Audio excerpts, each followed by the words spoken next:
Astrology and Typology, a personality decoder. So my first slide is on the rule of fours and personality. And if you're new to this type of study, you will hopefully through my slides be able to see a trend with the number 4. And then if you are already into some of the philosophical or metaphysical subjects such as astrology, typology, tarot, you'll also notice this pattern. Started with the rule of fours in early Greek medicine. So the Greek physician Hippocrates was using the 4 humors, I believe it was medical related, and then it was equated to personality type and assigned these 4 temperaments. The humor blood, personality temperament sanguine, and then the humor phlegm, personality temperament phlegmatic, black bile, the personality temperament is melancholy, and yellow bile, the personality temperament is choleric. And I'll go into some more of the connections with this typology further down. There are some characteristics, I guess, psychological for each humor. GreekMedicine.net lists blood being feeling, joy, optimism, enthusiasm, affection, and well-being. Phlegm being passivity, lethargy. Makes sense. Phlegm, mucus, it's thick and blocks things, so lethargic.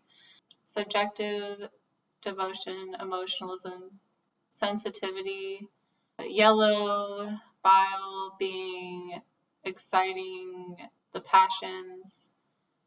It's inflammatory and so has anger and irritability, boldness, ambition, envy, jealousy, and courage.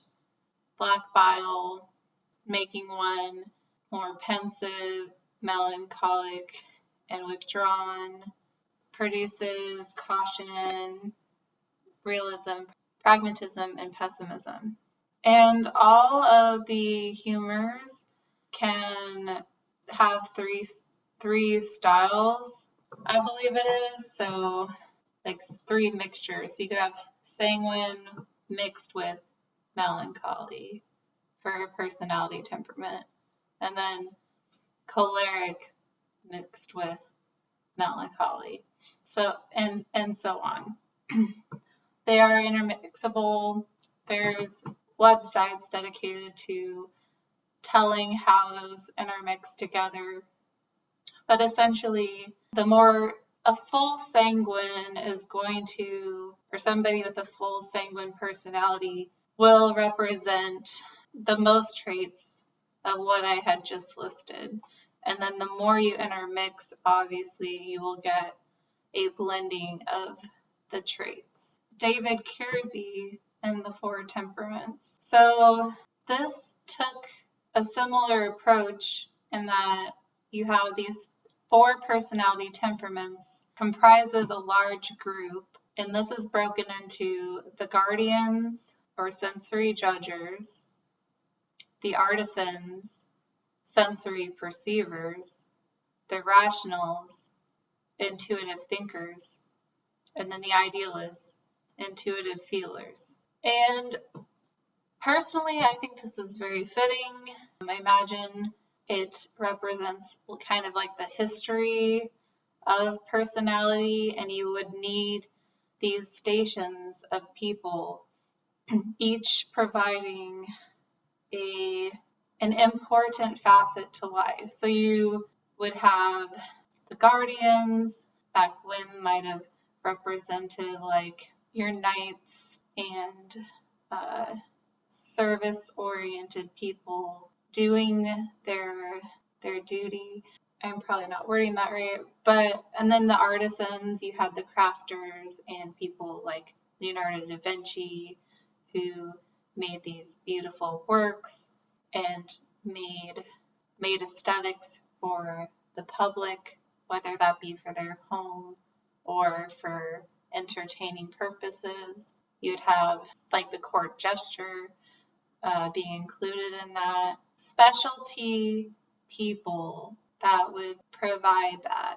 And then you had the rationals, who I think comprised your philosopher types that weren't going to be using their hands as much. They weren't going to be on the field, and they weren't going to be making anything physically, but mentally they were the academics, and there was that selective group of people that would focus on science and philosophy and understanding reasons why the world works the way it does, why people work the way they do, what is the meaning. And then similarly, the idealists is kind of like the romanticized grouping, and I think you could see it in later, because this grouping of people is going to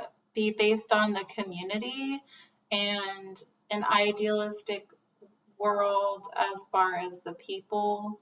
And this might have been there, though, for the romantic piece of chivalry and the knights and courtship, and I suppose some of the aristocracy would appeal to, or fits, I guess, in some way to the idealists.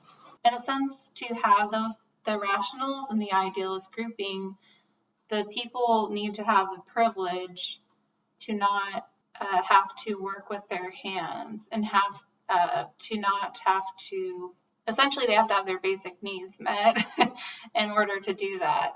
It's like Maslow's hierarchy of needs. If you have your basic needs met, then you're able to build upon the rest of your pyramid, and you can then proceed on to contemplative thought and then idealism of a world you would want to construct.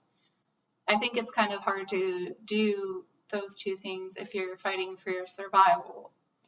That's why those probably came later. But yes, those are the 4 temperaments, the 4 personality types, colors, and they're comparable to the 4 temperaments. So this is newer model. It's basically a test that groups you into 4 colors. These colors just happen to, in my opinion, correlate with the 4 temperaments. So green, analytical, intuitive, and visionary. I've noted as NT, intuitive thinker category. Blue, empathetic, compassionate, and caring. I've noted as intuitive feeler category. Yellow and gold, punctual, organized, and precise. I've noted this as sensory judging. And you have your red or orange, energetic, spontaneous, and charming. This is sensory perceiver. And as you can see, I listed the site at the bottom. I will list some references at the end that I've used. That way, if you see a model you've never heard of, you can find it or research it more for yourself. The rule of 4s, the 4 elements with corresponding zodiac signs. So this one is going to be the 4 elements: air, water, earth, fire, which, interestingly enough, Aristotle, believing in the 4 predominant elements, I believe it was the universe was comprised of. So fire, water, air, earth were the 4. And then the zodiac wheel uses 3 zodiac signs per each element. So it kind of blends in with this work as well. Your air signs that are going to be more detached from the earth, they're air, they're fluid, they're going to be your intuitive thinker, also communicating signs. So Gemini, Libra, and Aquarius. And then you have the water signs, which water is also flowing, and it is on earth, but it's separated. The water signs are going to be more intuitive and emotional. They're feeling based. So Cancer, Scorpio, and Pisces. Earth signs, as Earth, it's grounded. It is the root. You're going to have more practical and traditional oriented signs. So Taurus, Virgo, and Capricorn. Fire is blazing. It's hot. It does not have a structure either, and it crackles. So these signs are going to be more impulsive, more daring, and bold, and extroverted in a sense. So Aries, Leo, and Sagittarius. The rule of fours, the 4 seasons with corresponding zodiac signs. I'm not going to go into these here because I talk about them with each sign later on. But it was important to note that there is 4 seasons. My next slide is the cards of destiny. These are really interesting. I have not gotten into them as much as some of the other. It consists of 4 suits, like a deck of cards. It is a deck of cards. My card is 9 of Spades. You can click on any of these sites that I've listed, and it's just your birth date. That's all that they're getting the card off of is your date of birth. Clubs are considered thoughts and communication. They're also connected to air, as I had mentioned before. So thinking and communicating connected with an air element, as well as the air signs, Gemini, Libra, and Aquarius. And the site said this actually had a season to it. So summer is the club season. And then spades, will, and intuition. This is going to correlate with earth signs. So that Taurus, Virgo, and Capricorn. And then it's the winter season. So things are ending.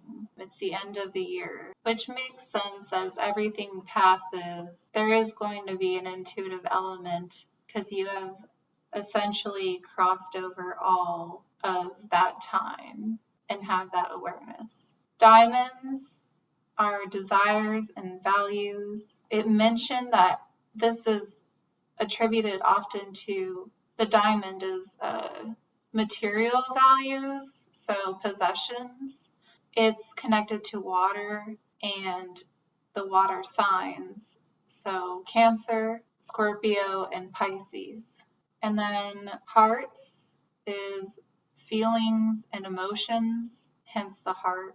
And that's going to be connected to fire signs, and that's Aries, Leo, and Sagittarius, the bold and blazing signs. And then that's going to be the spring, so the beginning of the year. Next one is tarot cards, the minor arcana, the 4 suits. And this one mentions more of a introversion or extroversion.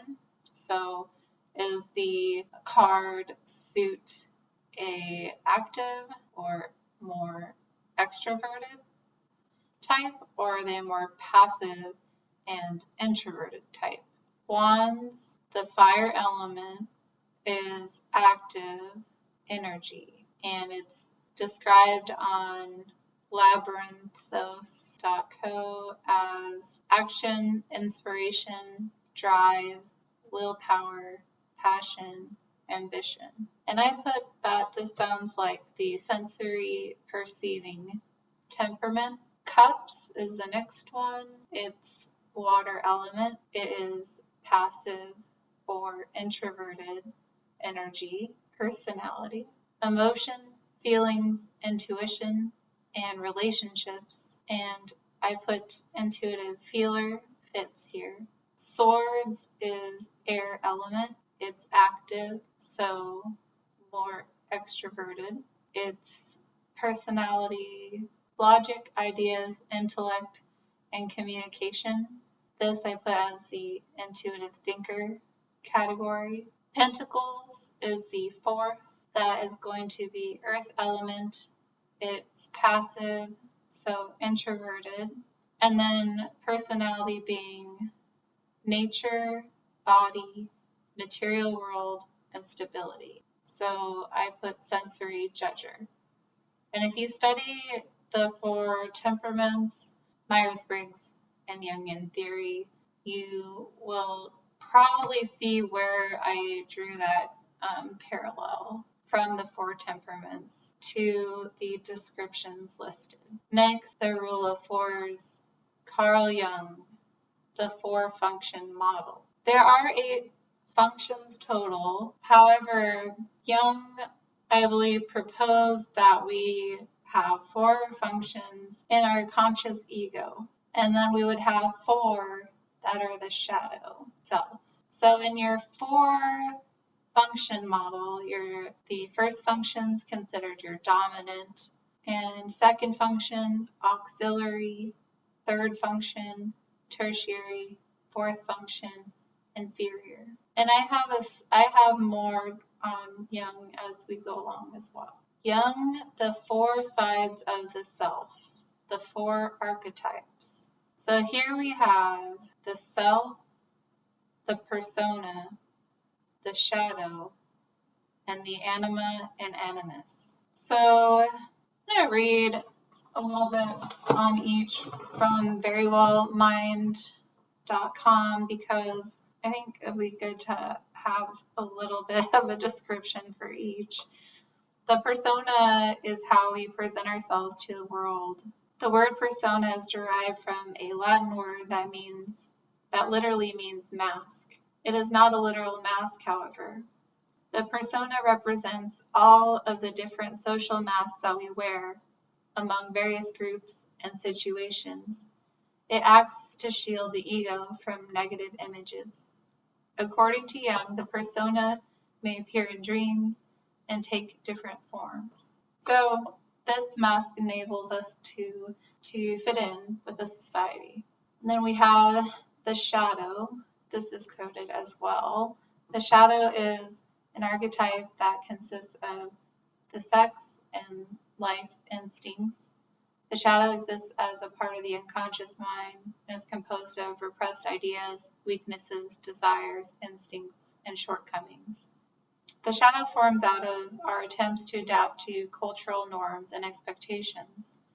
It is the archetype that contains all of the things that are unacceptable, not only to society, but to one's own personal morals and values. Things such as envy, greed, prejudice, hate, and aggression is described as a darker side of the psyche.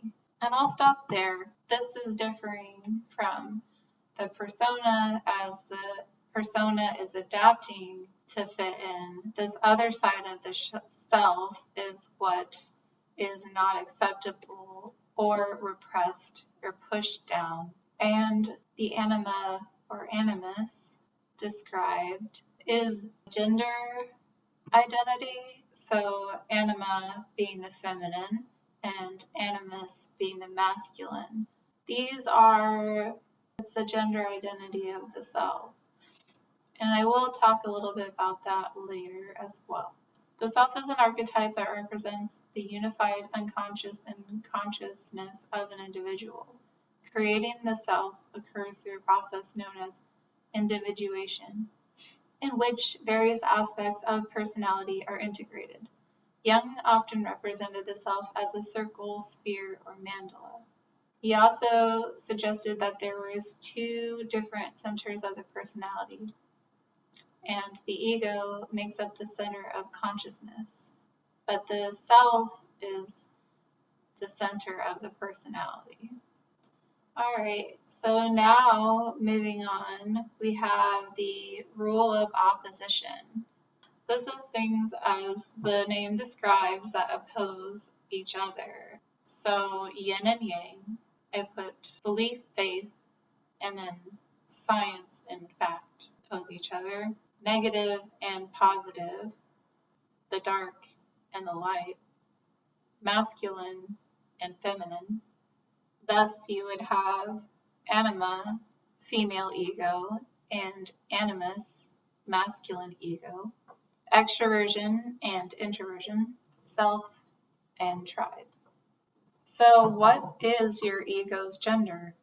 As I've been thinking about this, several people have also come up with their own theories, including Dave Superpowers brought up the concept of masculine and feminine cognitive functions.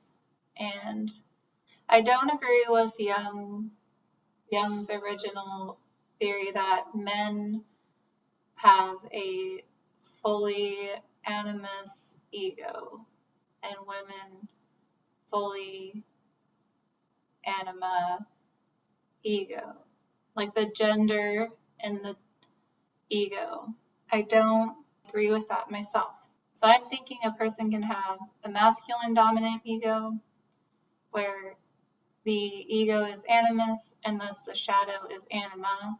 You could have a feminine dominant ego where the ego is anima and thus you're looking for an animus shadow, or balanced masculine and feminine where the gender identity seems less apparent. Still searching for the opposite gender temperaments. Much like protons, the positive, and electrons, the negative, fitting together in an atom. Are we predetermined design? Is persona written in the stars? This is a question, and many astrological and metaphysical lovers do not seem to have as much of a grievance with, but I have noticed that some people do not like this idea that our fates are essentially predicted, that you're kind of robbed of your personality in a way. I do think that is an area of tension when looking at astrology or personality sources, is it is working to explain who you are, and with astrology it seems like the template is already in place. Personally, I do think that makes sense for me and the world, but I don't know if everybody would readily jump on board with this for good reason. The ego is what makes us human. It is the main, it is your consciousness, it's your conscious focus, the ego, the self. It is hard to sometimes remove that part of you. And depending on your personality type, stripping away those things in general might feel very uncomfortable. With the next section, just keep an open mind. It's not trying to limit or put someone in a box. And we are still free agents, so that isn't taken away, much like a type of bird.